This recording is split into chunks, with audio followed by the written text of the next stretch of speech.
father. And I wished I was marrying his father, I'm sure. I absolutely adored him. And he seemed to be fond of me. I'd go over Sundays, was for his wife instance. still alive? Oh, yes. Yeah. Josephine, Joe.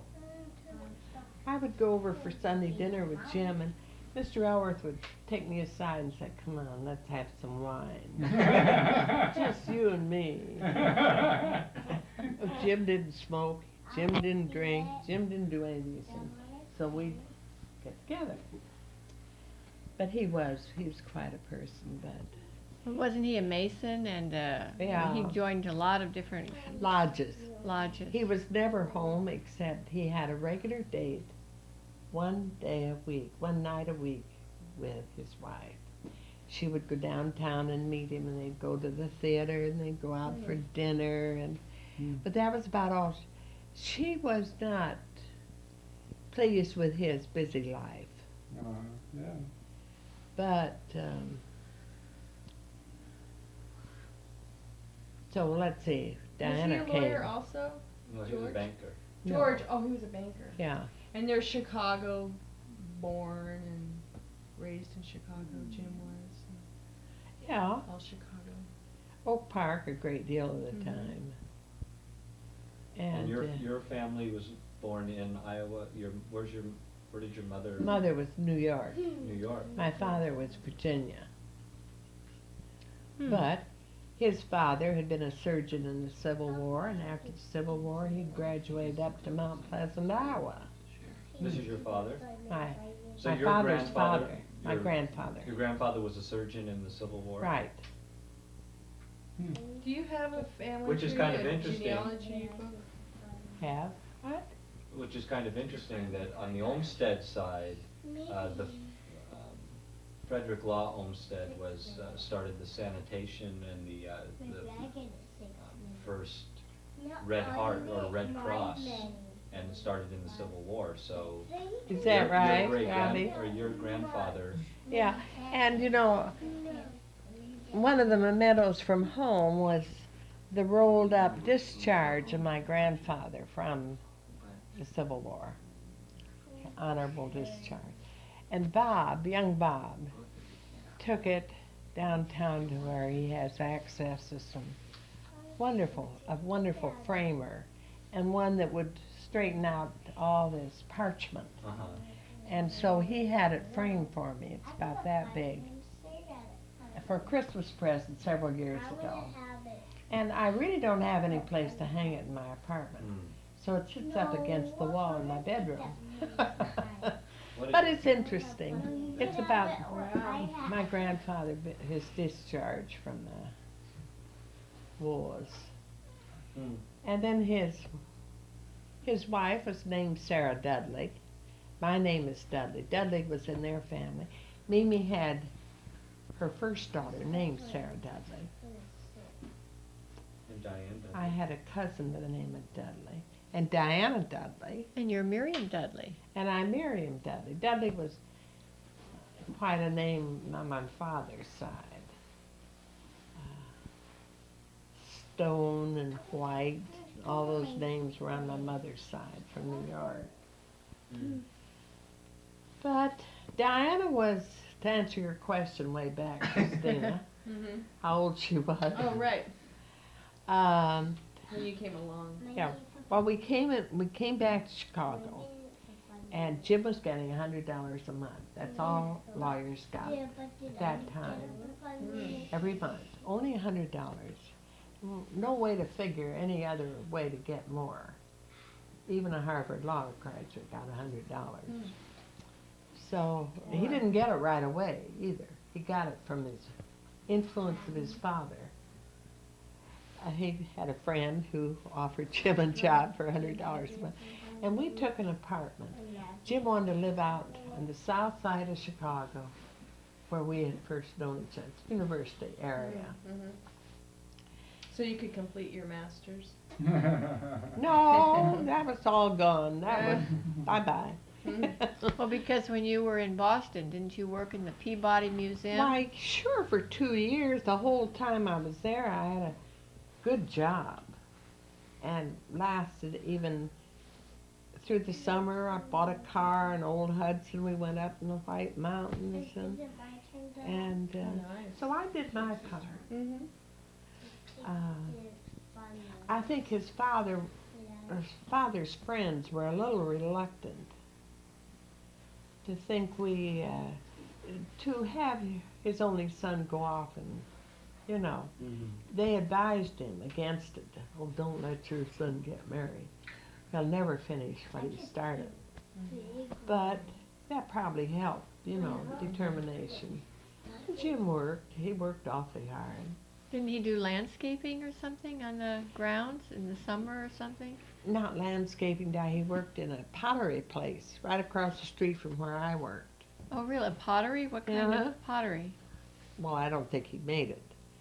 I don't know what he did with it. Stacked it up. He had a job, though. I don't know what he made or anything about it. Forgotten. But his father expected to have a home all built for us when we returned. Then the Depression came.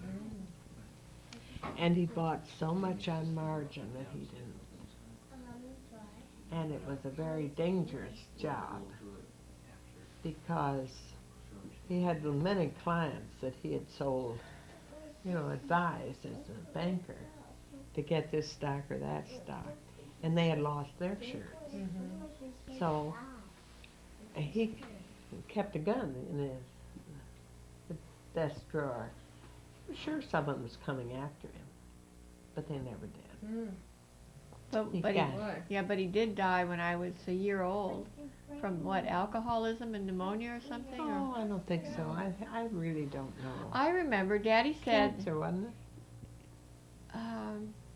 He had a Christian Science reader. Right. That's why my dad wanted to look to doctors to help him, because his father would not do anything with doctors because he was a Christian Scientist. Oh, really? Yeah. I didn't think they were real scientists. I thought it was just after he got ill. He had tried everything. And this scientist came in and sat by his bed and read the book. And I was just consumed with grief because he was such a great man. And I remember saying to her, "Are you sure that's helping him?" "Oh, yes, he's going to be all right. He's going to be all right." And of course, he wasn't all right. What was his problem? His ailment? He was only 49, I think. Huh. And I think he was, I think it was cancer. Oh, do you? But I don't know what Jim's version was on about it. But Dianna came on. I got a good job then.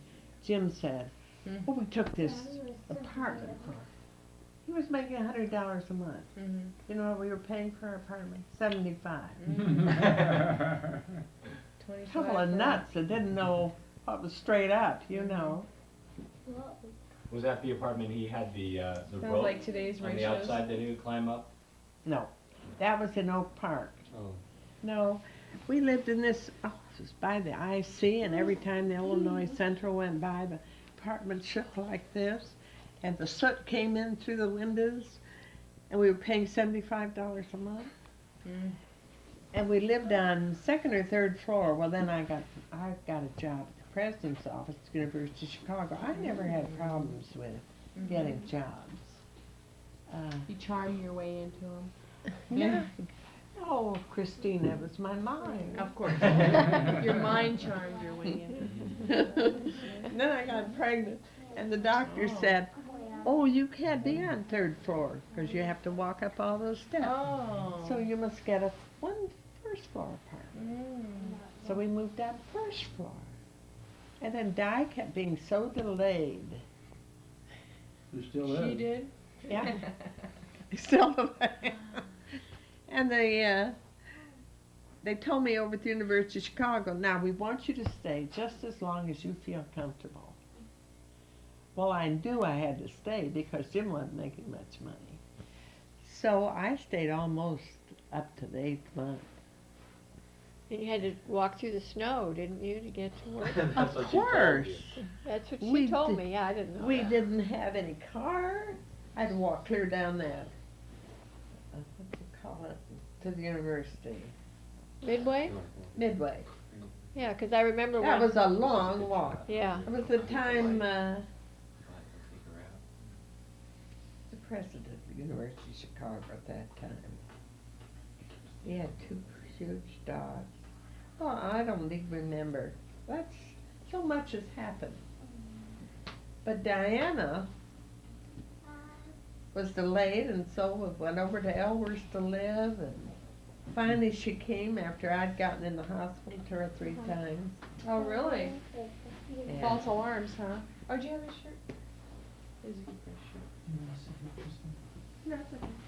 So I guess, I don't know. What? We lived in Oak Park about. Wait a minute.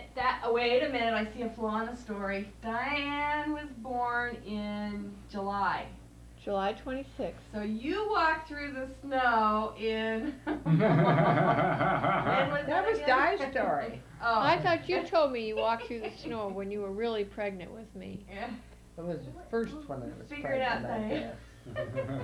Yeah, figure that out. She wasn't very pregnant. I Or wasn't just very snowed pregnant. that year in July. Oh, well. And so then, after she was born, did you stay in that apartment, or you had to move, didn't you? She Oh, went down no, to the first we floor. moved to Oak Park. Oh, to Oak Park. Oh. We lived in a beautiful, well, a home that, where a writer and her husband and big collie dog lived on the first floor, and we took the 2nd floor. And stayed there, and Elworth lived about 3 blocks away. Didn't you remember the address? Because when we were in Oak Park recently, I thought, gee, I wonder where it was that I lived when I was born. I knew I was born in the West Suburban I could Hospital. find it, honey, but I haven't any idea as to the address. Oh, I used to wheel you to that little park which, do you know on the Oak name? Park Avenue, Because Granny lived at 303 North Oak Park Avenue. North Grove. No, North Oak Park Avenue.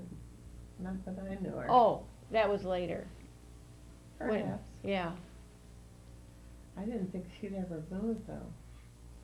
yeah, because we found it, 303 North Oak Park Avenue. That sounds like our address. I bet we lived there. And they lived on Grove about 3 blocks over. Huh. Hmm. The Jim's parents did. Yeah. Mm-hmm. Well, And that then- was nice. Then yeah. Was that like a suburb of Chicago then at that time, or Oak Park. where is that? Yeah. It still Yeah. is. Still is a suburb. It has changed considerably. I think it has been taken over by blacks. No, not at all, we We didn't. hardly see any. Uh-uh. My sister lives there. Well, I've understood it, that, No, Bob. we I haven't walked- been we back. We went all around Oak Park and I didn't see any. You don't mean it. Yeah. Well, you wait until I talk to the person that told me Yeah, that, right. when I've forgotten who it was. The only black person we saw was a taxi cab driver that drove us in. Huh. And they made him get right back out. Yeah, right back out. You got out there. Yeah, there's no blacks in Oak Park that we can see. Well, I heard there was, And we even but it had took- been taken over. No, we took the walking tour of Frank Lloyd Wright, which is only a couple of blocks from where Bob's sister lives. And I think he was there in what, 1920s, or maybe 1912 or something. Hmm. But that was before you were there. We were there, what, 1932, 1933? It could have been. Could have been. So many years have passed. How can I remember back to 1932? Well, that's when I was born. Can't remember much about that. I do know I had a marvelous doctor, Dr. Fitzjones, Now, why was he and so... Dorothy Elworth.